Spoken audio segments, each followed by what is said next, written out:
Hi, welcome to EPG Pathshala Spanish. I am Rajiv Saxena and I teach Spanish in the Center of Spanish, Portuguese, Italian and Latin American Studies in the Jawaharlal Nehru University, New Delhi. We are doing the paper Intermediate Grammar and we are in the module which we call Practical Spanish 4 or Repaso.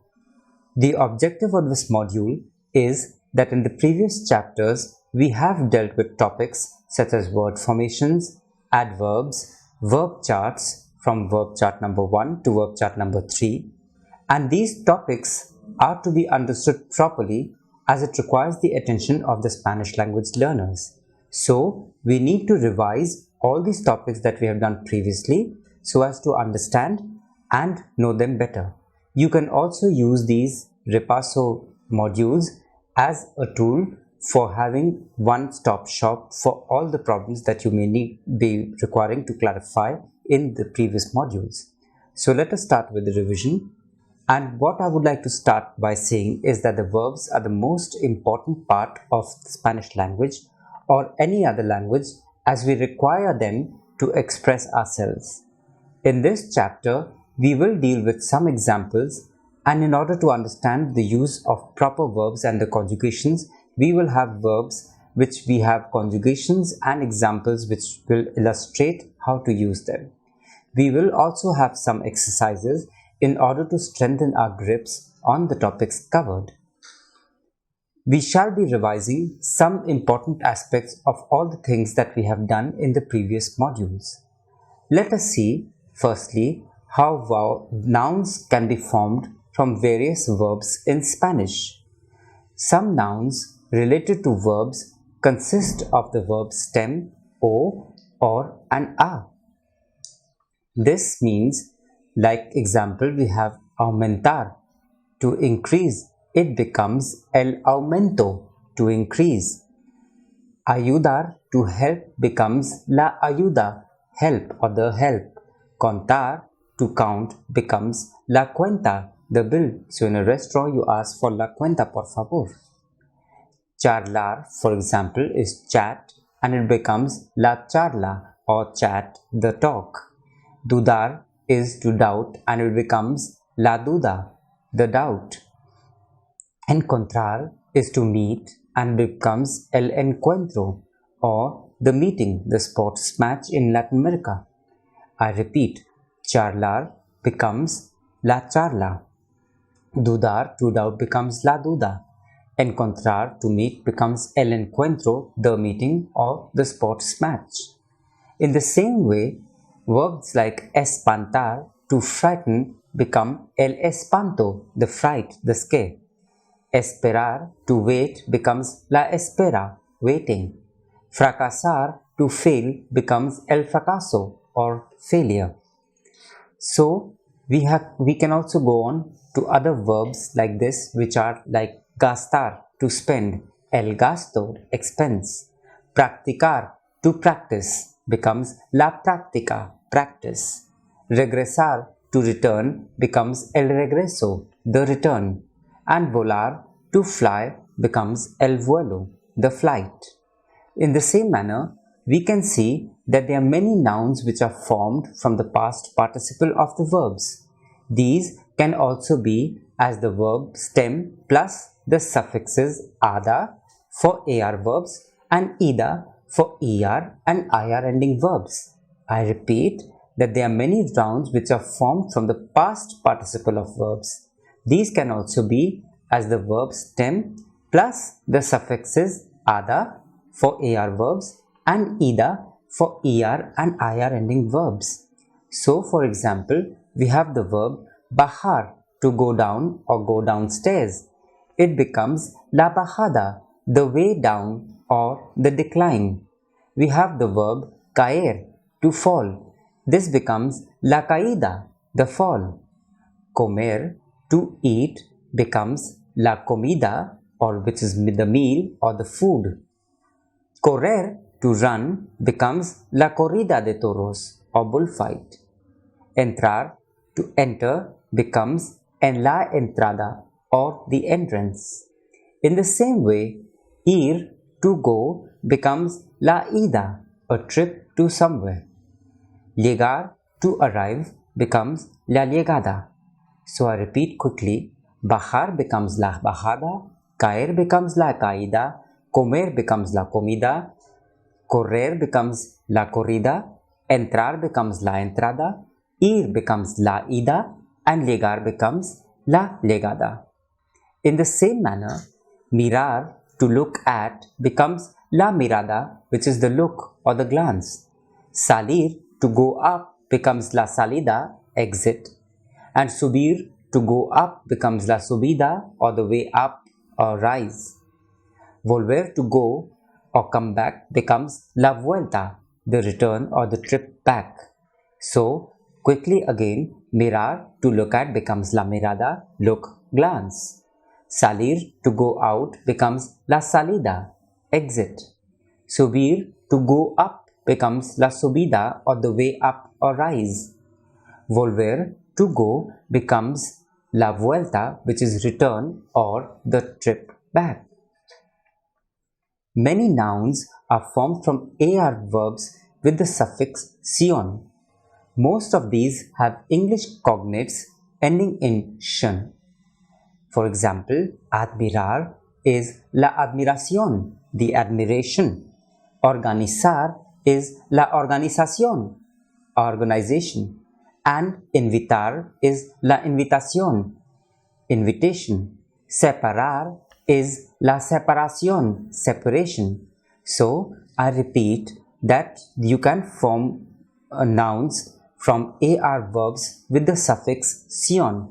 These have the English cognates ending in shan. Admirar, la admiración. Organizar, la organización. Invitar, la invitación. Separar, la separación. However, it should be noted that not all English words ending in shan or san have Spanish equivalents ending in sion or sion. So, transportation is translated into Spanish as el transporte. La transportación is very rare. So, please remember, transportation in English becomes el transporte in Spanish, not transportación. The suffixes ansia and encia are also used to form nouns from verbs. Most of the nouns have English cognates. Coincidir becomes la coincidencia. Tolerar becomes la tolerancia. Preferir becomes la preferencia. Vigilar becomes la vigilancia. So, by using these suffixes ansia and encia, we can form nouns from verbs. We can take the examples which I am repeating again, which is coincidir becomes coincidencia, tolerar becomes la tolerancia, preferir becomes la preferencia, and vigilar becomes la vigilancia. The suffix miento is widely used from nouns from verbs. R verbs have the vowel a before the suffix. Both ER and IR verbs have the vowel E. So, agotar, to exhaust, becomes el agotamiento, exhaustion. Entender, to understand, becomes el entendimiento, understanding. So, it's very simple that miento is widely used to form nouns from verbs.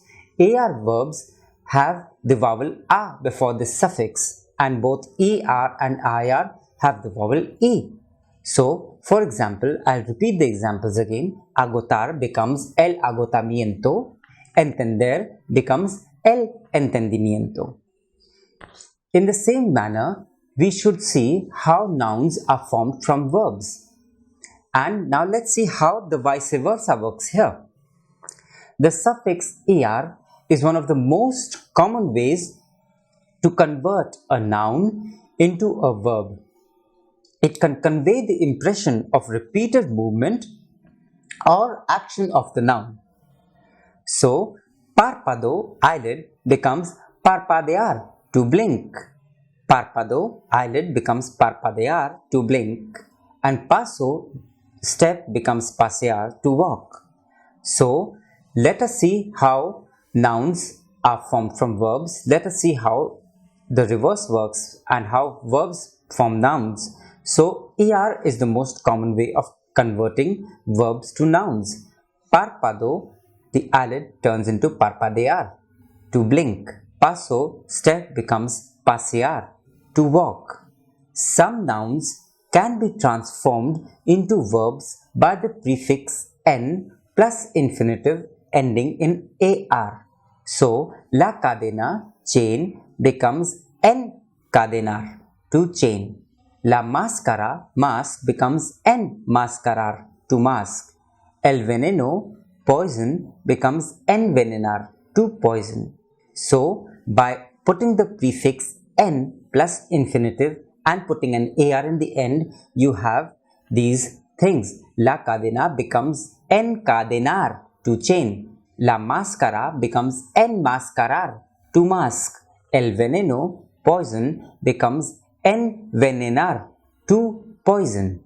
We can see is that certain adjectives can also be transformed into verbs by the prefix a plus infinitive ending in ar, ar.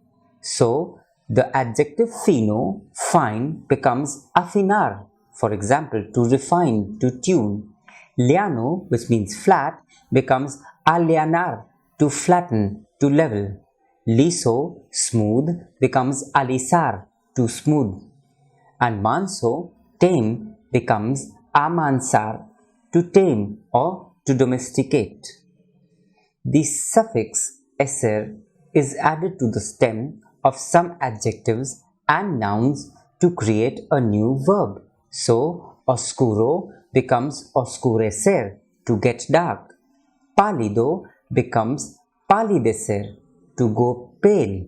So, I repeat that the suffix eser is added to the stem of some adjectives and nouns to create a new verb. Oscuro becomes oscurecer and pálido becomes palidecer, to glow pale. Like all eser verbs, the first person singular and the present subjunctive have ZC before the endings. Temo que oscurezca antes de que llegue Miguel. I am afraid it will get dark before Miguel arrives. Temo que oscurezca antes de que llegue Miguel. What we have to see is that many adjectives can be made into verbs with the prefix n or m before b and p and the suffix eser. Adjectives change the c to ku before eser, whose stems end in c. Triste, for example, becomes entristecer, to sadden. Pobre becomes empobrecer, to impoverish. Rico becomes enriquecer. I repeat, many adjectives can be made into verbs with the prefix n or m before b and p and the suffix eser. Adjectives change the c to ku before eser, which stems end in c. Triste becomes entristecer, pobre becomes empobrecer, and rico becomes enriquecer. In the suffix ada, it can have three different meanings: the full measure of the noun, the amount that the noun holds, and ado is also used in some nouns. So, la cuchara, spoon, becomes la cucharada, a spoonful. La pala, shovel, becomes la palada, shovelful. El puño, fist, becomes el puñado, the fistful. La boca, mouth, becomes el bocado, mouthful. A blow with the object designated by the noun is also a very interesting thing. El cuchillo, a knife, becomes la cuchillada, a slash made with a knife. El puñal, dagger, becomes la puñalada, stab. La pata, foot, becomes la patada, kick. So, the blow with the object designated by the noun takes on a new form. El cuchillo becomes la cuchillada, a slash made with a knife. el puñal, dagger, becomes la puñalada, the stab. And la pata, foot, becomes la patada, the kick. An act typical of the object or person designated by the noun. El animal or una animalada is a stupid or a gross thing to do. El payaso or clown es una payasada, a clown-like action or action worthy of a clown. El muchacho, a boy or a kid, becomes una muchachada, a kid's prank. So, when we are talking about an act which is typical of the object or person designated by the noun, then we are talking about these forms, which is like example, el animal becomes una animalada, el payaso becomes una payasada, and el muchacho becomes una muchachada. The suffix astro or astra is the equivalent of the English step used along with your relatives. So, el hermanastro is your stepbrother. La madrasta is the stepmother. The suffix aso, like ada, can signify a blow with the object designated by the noun. In Latin America, aso can also be an augmentative suffix. For example, la bala, bullet, becomes el balazo, a shot, a bullet wound. El codo, elbow, becomes el codazo, the nudge, the push with the elbow. Los ojos, eyes, become los ojazos, big eyes. In the same sense, the suffix era designates the container for the object expressed by the noun. So, when you're talking about the container for the object expressed by the noun, we use the suffix era or ero. Some nouns also have ero as a suffix for this meaning. So, la sopa, soup, becomes la sopera, which is soup bowl. La pimienta, pepper, becomes el pimientero, which is the pepper shaker.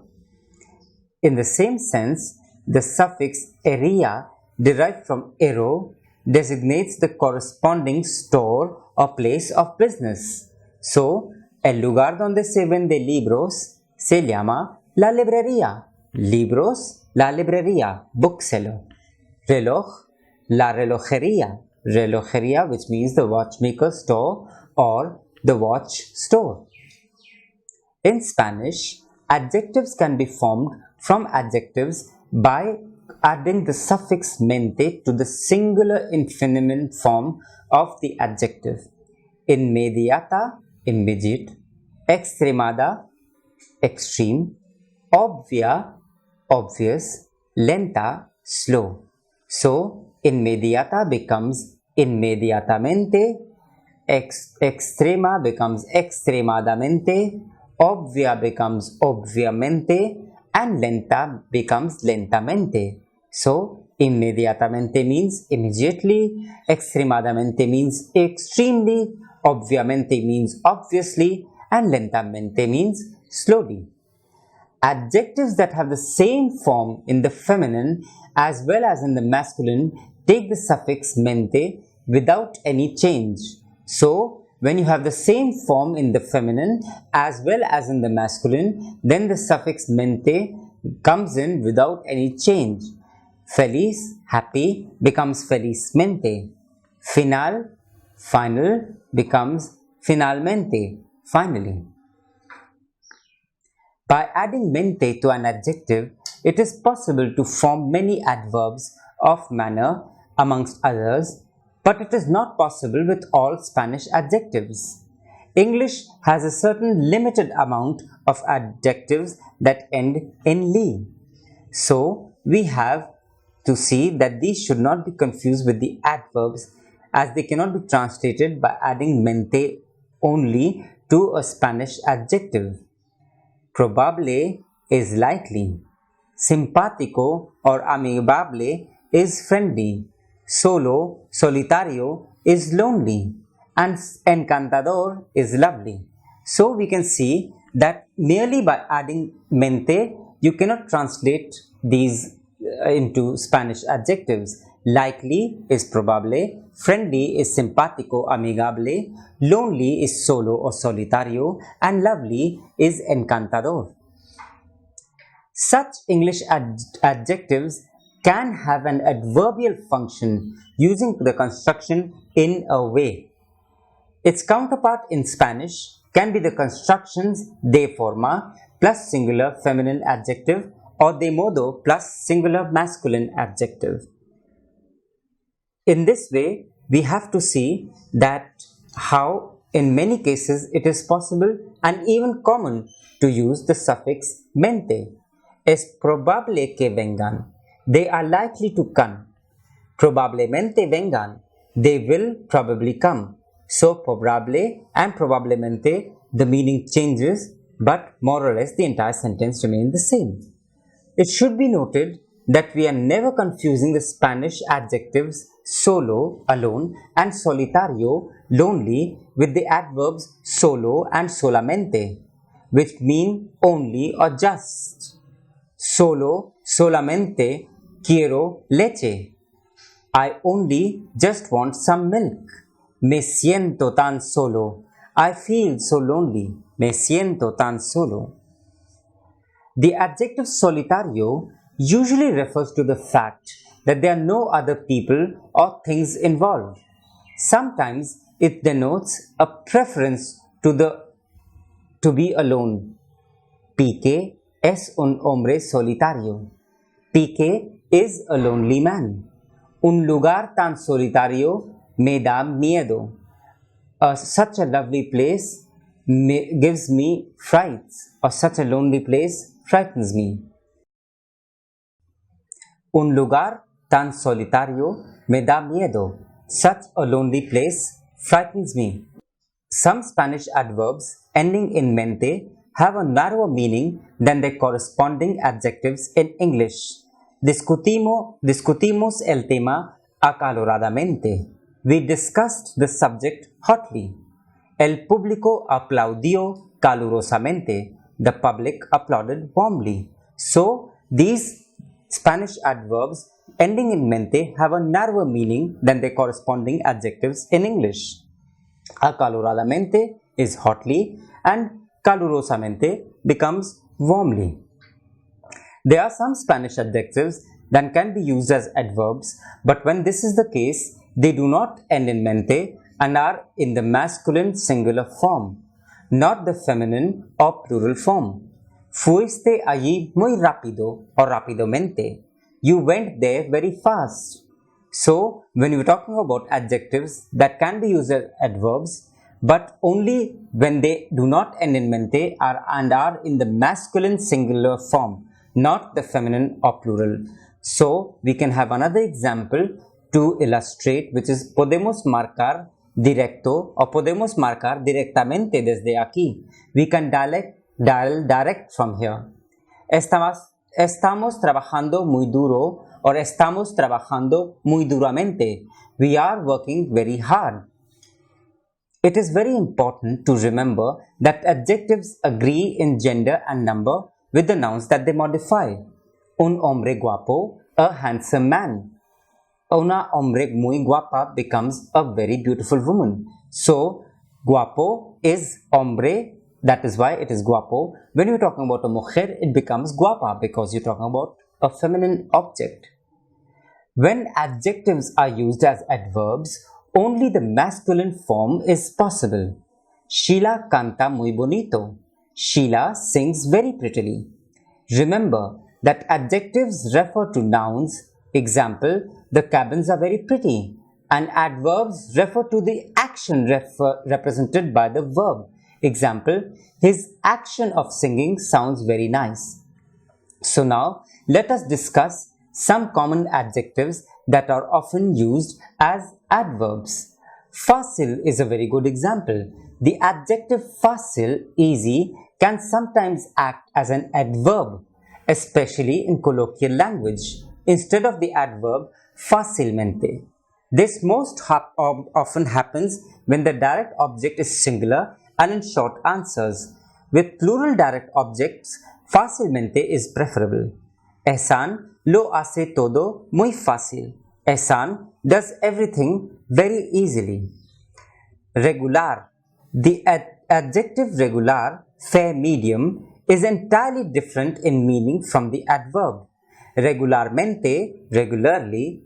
Mi padre juega al baloncesto regularmente. My father plays basketball regularly. The same is the case words like alto and bajo. The adjectives alto, high, and bajo, low, can be used as adverbs when referring to height or to level. So, to conclude, we would like to say that we have tried to revise whatever we have studied in the previous modules. However, we should refer to other sources to gain more knowledge about these topics. So please go to the section marked as Know More and know more about these topics in greater detail. Also, please go to the section of self-assessment and do the exercises so that you can practice and become perfect in speaking, writing and reading Spanish. Muchas gracias.